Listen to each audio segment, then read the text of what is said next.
स्वर्गीय चौधरी भजनलाल परिवार तो एक चेहरा है, वहां तो आदमपुर के लोग ही चुनाव को हुड्डा कभी आदमपुर के लोगों के सुख दुख सिंह हुड्डा ये बताए कि आदमपुर विधानसभा क्षेत्र में एक स्कूल भी इन्होंने अरविंद केजरीवाल जी जब पंजाब जाते हैं तो वहां पंजाब जाके कहते कि SYL नहर के पानी की एक बूंद पर भी हरियाणा का हक नहीं। बड़े लंबे समय से जिस घड़ी का इंतजार आदमपुर हलके के लोग कर रहे थे, आज वो घड़ी आ चुकी है।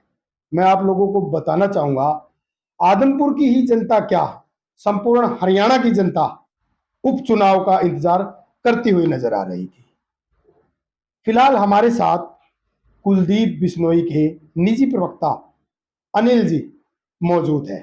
और अनिल लितानी जी की अगर मैं बात करूं, इससे पहले भी मैं कई बार इनसे रूबरू हो चुका हूं। लगातार अनिल लितानी जी का जो जोश है कुलदीप बिश्नोई जी को लेकर काबिल तारीफ रहता है। तो आज सर कैसा महसूस कर रहे हैं कि जो चुनाव की डेट निर्धारित हो गए, सर्वप्रथम तो उसको लेकर बातचीत करेंगे, उसके बाद फिर क्या रणनीति इन लोगों ने आगे बनाई है चुनाव जीतने के लिए, उसके बारे में भी सारी सारी जो बात है वो हम अनिल तानी जी से करेंगे। देखिए नरेंद्र जी, चुनाव आयोग ने आदमपुर उपचुनाव के लिए जो 3 नवंबर की जो तिथि तय की है, निर्धारित की है, और 6 तारीख को जो काउंटिंग होनी है, इसके लिए मैं विशेष रूप से आदमपुर विधानसभा क्षेत्र की 36 बिरादरी को मुबारकबाद देता हूं, क्योंकि आदरणीय चौधरी कुलदीप बिश्नोई जी का एक सपना है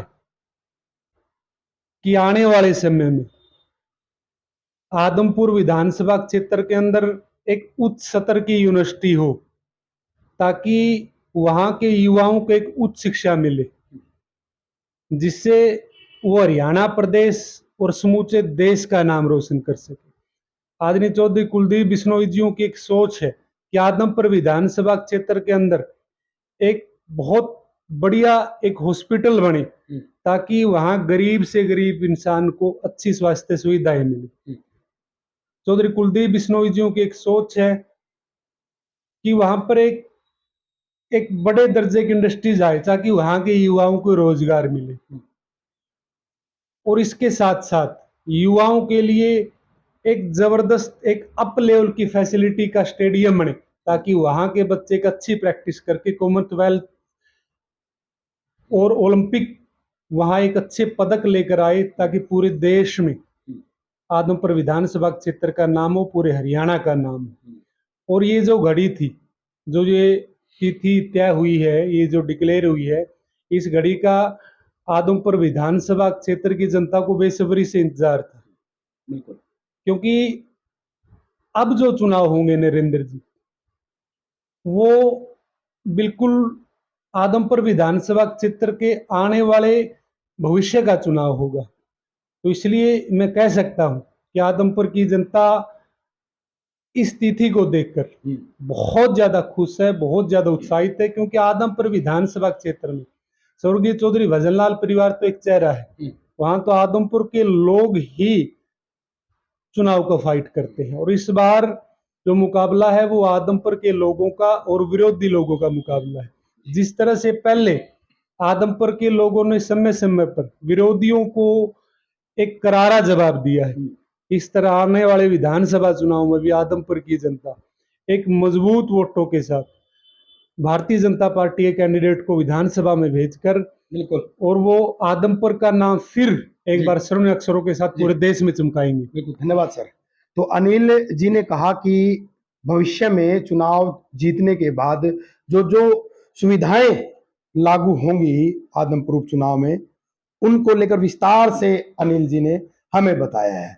सर, कुलदीप बिश्नोई के लिए इतना आसान नहीं होगा आदमपुर चुनाव जीतना, क्योंकि मैं अगर दूसरी पार्टियों की बात करूं तो सभी ने आदमपुर हलके में अपनी पूरी की पूरी ताकत झोंक दी है, तो इतना आसान नहीं होगा।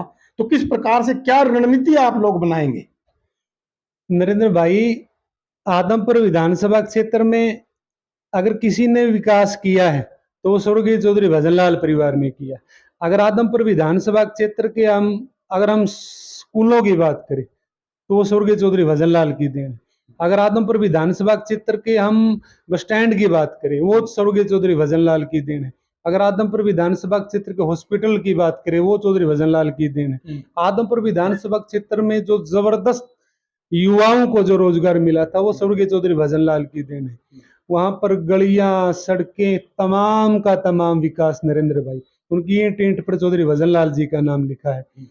और आदरणीय चौधरी कुलदीप बिश्नोई जी का जो एक सपना था, और जिस सपने को देखकर उन्होंने भारतीय जनता पार्टी ज्वाइन की थी कि आदमपुर विधानसभा क्षेत्र का संपूर्ण विकास किस तरीके से हो। स्वाभाविक की बात है कि संपूर्ण विकास जो है वो राज में जाने से होता है, और इसी नेक नियत से आदरणीय चौधरी कुलदीप बिश्नोई जी ने भारतीय जनता पार्टी ज्वाइन की थी। और आने वाले समय में आप देखोगे कि जो गंगा स्वर्गीय चौधरी भजनलाल जी ने एक विकास कार्य करवाकर पूरे देश में आदमपुर का नाम चमकाया था, उसी तरह आने वाले चुनाव में भी उसे भी बढ़कर विकास होगा, जिससे आदमपुर की जनता को पूरा भारतवर्ष याद करेगा। दूसरी ओर सर अगर मैं बात करूं दूसरी पार्टियों की, विपक्ष की, तो कांग्रेस पार्टी है। हालांकि अभी तक कोई जो चेहरा है कांग्रेस पार्टी की तरफ से नहीं आया है आदमपुर उपचुनाव को, लेकिन हौसले बुलंद है। लगातार जो दीपेंद्र सिंह हुड्डा है वो लोगों से मिलते हुए नजर आ रहे हैं, उन्हें हर प्रकार का विश्वास दिलाते हुए नजर आ रहे हैं। अगर बात मैं करूं आम आदमी पार्टी की, तो लगातार वो भी वहां पर रैलियां करते हुए नजर आ रहे हैं। तीसरे मोर्चे के रूप में शायद आम आदमी पार्टी उभर कर आ सकती है। तो मेरा जो आपसे सवाल है अनिल जी, तो धुरंधर सभी के सभी धुरंधर होंगे, और अभी तो चेहरा डिक्लेयर नहीं, हालांकि जो कुलदीप बिश्नोई है वो तो चुनाव लड़ेंगे ही, लेकिन कांग्रेस पार्टी की तरफ से अगर कोई ऐसा चेहरा आता है तो मुश्किलें कहीं ना कहीं कुलदीप बिश्नोई के लिए शायद बढ़ जाए। नहीं नरेंद्र भाई, जहां तक हम भूपेंद्र सिंह हुड्डा की बात करें, तो चुनाव से पहले 10 साल भूपेंद्र सिंह हुड्डा जी का राज रहा। 10 साल वो, और ये जो 8 साल का जो भारतीय जनता पार्टी का शासन है, यानी कि लगातार 18 साल से भूपेंद्र सिंह हुड्डा कभी आदमपुर के लोगों के सुख दुख में नहीं आई। और आज चुनाव है तो सिर्फ लोगों को बहकाने के लिए आदमपुर में आते हैं। और मैं आपके चैनल के माध्यम से ये दावा करता हूं कि चुनाव के बाद भूपेंद्र सिंह हुड्डा कभी भी आदमपुर में दिखाई नहीं देंगे, क्योंकि जिस समय चौधरी भजनलाल जी हरियाणा के मुख्यमंत्री हुआ करते, उस समय भूपेंद्र सिंह हुड्डा एक पार्टी में रहते हुए कांग्रेस में, उस समय भी स्वर्गीय चौधरी भजनलाल जी के विरोध में थे। और विरोध का कारण क्या था? वो आदमपुर का विकास था, क्योंकि स्वर्गीय चौधरी भजनलाल जी हरियाणा के मुख्यमंत्री थे, तो स्वाभाविक ही बात है कि मुख्यमंत्री कॉन्स्टिट्यूंसी में तो विकास होता ही होता है। तो वहां जो लड़के रोज नौकरियां लग रहे थे, वहां जो हॉस्पिटल्स बन रहे थे, वहां जो सड़कें बन रही थी, सीवरेज बन रहे थे, वहां जो ढाणियों में चाहे सड़क की बात हो, लाइट की बात हो, वहां जो मतलब लगातार जो पानी की दौड़ थी, तो उस विकास को देखकर भूपेंद्र सिंह हुड्डा पहले भी विरोधी रहे। और आज जो भूपेंद्र सिंह हुड्डा आदमपुर में लोगों को बहकाने के लिए आते हैं, आज भी वो आदमपुर के विकास के विरोधी है, क्योंकि वो जानते हैं कि अब चौधरी कुलदीप बिश्नोई जी भारतीय जनता पार्टी में आए और निश्चित तौर पर आदमपुर क्षेत्र का बहुत ज्यादा विकास होगा। इस विकास से भूपेंद्र सिंह हुड्डा जी पहले भी दुखी थे और वो आज भी दुखी है। और जहां तक भूपेंद्र सिंह हुड्डा और कांग्रेस पार्टी की बात है, कि भूपेंद्र सिंह हुड्डा ये बताएं कि आदमपुर विधानसभा क्षेत्र में एक स्कूल भी इन्होंने बनवाया, आदमपुर विधानसभा क्षेत्र के गांव में कहीं डिस्पेंसरी बनवाई, किसी बच्चे को रोजगार दिया हो, कभी वहां के खेतों को पानी दिया हो, पीने का पानी दिया हो, सड़कें बनवाई हो, लाइट दी हो, ढाणियों में मतलब लाइट की सुविधाएं, जल की सुविधाएं, यानी कि एक काम भूपेंद्र सिंह हुड्डा जी गिनाए। आदमपुर के लोगों को पता है कि भूपेंद्र सिंह हुड्डा सिर्फ बहकाने के लिए आदमपुर में आते, बाद में तो ये दिखाई नहीं देते। आदमपुर क्षेत्र का किसी ने विकास करवाया है, और जो अब जो करवा भविष्य में जो करवाएगा स्वर्गीय चौधरी भजनलाल परिवार करवाएगा। बिल्कुल सर, सुनने में ये भी आ रहा है कि चौधरी कुलदीप बिश्नोई के जो बड़े बेटे हैं भव्य बिश्नोई, शायद भविष्य में कुलदीप जी उनको चुनाव मैदान में उतार सकते हैं। भव्य बिश्नोई अगर जीतते हैं और वहां से विधायक बनते हैं, तो क्या भव्य बिश्नोई का राजनीतिक अनुभव ऐसा है कि वहां की जनता की जो जरूरतों को समझ सके वो?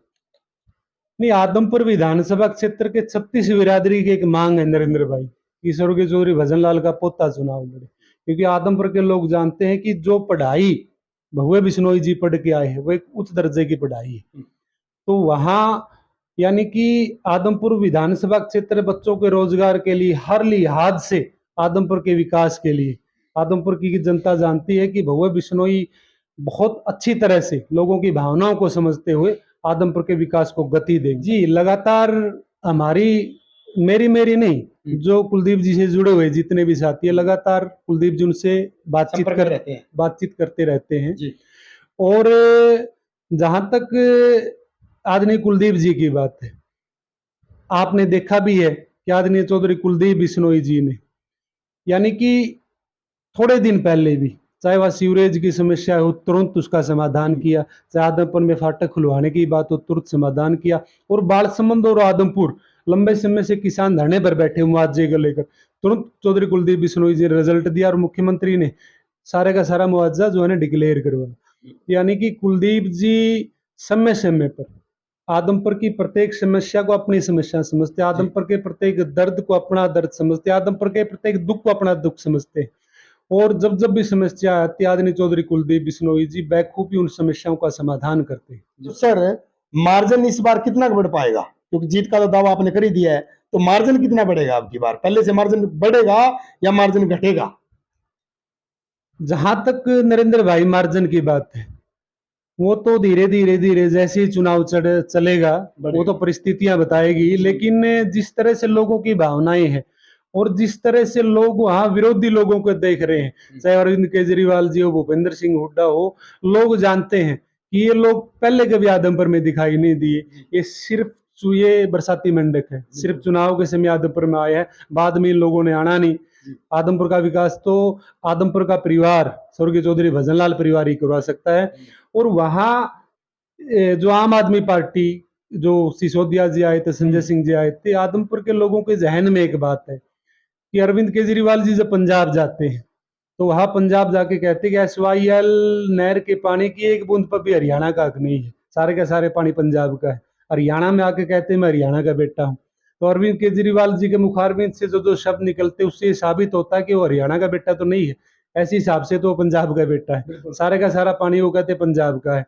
तो वहां और SYL नहर का जो खुदाई का जो शुरुआत में शुभारंभ किया था वो आप जानते हैं चौधरी भजनलाल जी ने इंदिरा गांधी जी के टाइम किया था, और आज पंजाब में आम आदमी पार्टी का राज है कि तो ये पानी लेके आए, नहर को लेके आए, तो लोग है ना, लोग इन सारी बातों को समझते हैं, और आम आदमी पार्टी का जो असली चेहरा है वो दुनिया देख चुकी है। जिस तरह से पंजाब में आज सरेआम गुंडागर्दी नरेंद्र भाई आप समझते हो, वहां तो सरसतली बन चुकी गुंडों की, चुनाव डिक्लेयर हो चुका है और बड़ी खुशी का आदमपुर की जनता ने ही चुनाव लड़ना है, चुनाव एक तरफा होगा। बिल्कुल चुनाव एक तरफा होगा। अनिल जी, जो ये चुनाव है जी 3 तारीख को वोट पड़ेंगे और 6 तारीख को एक धमाका होगा बड़ा जी, और उस धमाके का इंतजार संपूर्ण हरियाणा को है जी। तो आप मुझे यह बताइए कि जो ये चुनाव है जी ये कुलदीप बिश्नोई जी का है या भारतीय जनता पार्टी का भी है चुनाव है? भारतीय जनता पार्टी कितना सहयोग कर पाएगी कुलदीप बिश्नोई का, क्योंकि अभी अभी हाल ही में ज्वाइनिंग की है उन्होंने, तो कितना सहयोग आप मानते कि भारतीय जनता पार्टी का रहेगा कुलदीप बिश्नोई को जिताने में? नहीं नरेंद्र भाई आपने बहुत अच्छा सवाल किया। आदमपुर विधानसभा क्षेत्र में जब जब भी चुनाव होते हैं आप जानते भी हो, वहां आदमपुर की जनता चुनाव लड़ती है, तो भारतीय जनता पार्टी में कुलदीप जी शामिल हुए हैं, निश्चित तौर पर देखो राज का तो लाभ होता ही है, और वहां लोग समझते हैं कि कुलदीप बिश्नोई जी लोगों की राय लेकर भारतीय जनता पार्टी में शामिल हुए, तो वो आदमपुर की तरक्की के लिए शामिल हुए, आदमपुर के भविष्य के लिए शामिल हुए, आदमपुर में ज्यादा से ज्यादा युवाओं को रोजगार मिले, बच्चों के भविष्य के लिए शामिल हुए। तो निश्चित तौर पर अब जो आदमपुर की जनता वोटिंग करेगी वो राज में वोटिंग करेगी। भारतीय जनता पार्टी में जाने के बाद 250-300 करोड़ के कार्य तो आदमपुर के प्रत्येक गांव में नरेंद्र भाई चले हुए हैं, आप इस बात को जानते भी है, सारी मीडिया जानती है, और 500-600 करोड़ के कार्य का डाटा प्रत्येक गांव का डाटा आदरणीय चौधरी कुलदीप बिश्नोई जी ने सीएम साहब को भेजा हुआ है। तो यानी कि आने वाले समय में एक पूरी एक रणनीति बनाई हुई है कुलदीप जी ने, हर गांव में यानी कि विकास की गंगा बहेगी। जैसे ही आदमपुर विधानसभा क्षेत्र के लोग भारतीय जनता पार्टी के नुमाइंदे को जितार के विधानसभा में भेजेंगे। जो ही विकास का जो दरवाजा है वो एक बड़े स्तर पर आदमपुर के लोगों के लिए खुलेगा। जी सर, आदमपुर का चुनाव जीतने के बाद कुलदीप बिश्नोई विधायक तक सीमित नहीं रहेंगे, ये चर्चाएं भी हम लगातार सुन रहे हैं। कहते हैं कि और भी बड़ी पावर कुलदीप बिश्नोई को मिलेगी। जी, तो इस बारे में आप क्या कहना चाहेंगे? नहीं, जैसे ही कुलदीप जी ने भारतीय जनता पार्टी ज्वाइन की थी, पूरी मीडिया देख रही थी। एक जबरदस्त जो मान सम्मान भारतीय जनता पार्टी के सीनियर नेताओं ने दिया, उस हिसाब से आज मैं नहीं, पूरे हरियाणा प्रदेश की 36 बिरादरी की जनता जानती है कि आदमपुर में और समस्त हिसार लोकसभा में एक जबरदस्त विकास जो है वो भारतीय जनता पार्टी की कलम से होगा, कुलदीप जी की कलम से होगा। बिल्कुल, धन्यवाद सर। अनिल जी से हमारी बातचीत हुई, बिल्कुल स्पष्ट शब्दों में इन्होंने सारी बात बताई है और प्रसन्नता, चुनाव से पहले मैं कहूँगा जीत की प्रसन्नता अनिल जी के चेहरे पर बिल्कुल साम झलक रही है साफ। और अनिल जी, चलो हम भी मानते हैं कि क्योंकि 3 नवंबर का इंतजार सभी को है और सभी के सभी जो है पलके बिछाए बैठे हैं कि 3 तारीख को क्या होगा और 6 तारीख को एक बड़ा धमाका जी आदमपुर उपचुनाव को लेकर होगा। और आप कमेंट के माध्यम से यह जरूर बताइए कि अनिल जी ने जो बात कही है उस बात में कितनी सच्चाई है, कितना दम है। आप सभी साथियों का बहुत बहुत आभार। जय हिंद, जय भारत, जय किसान।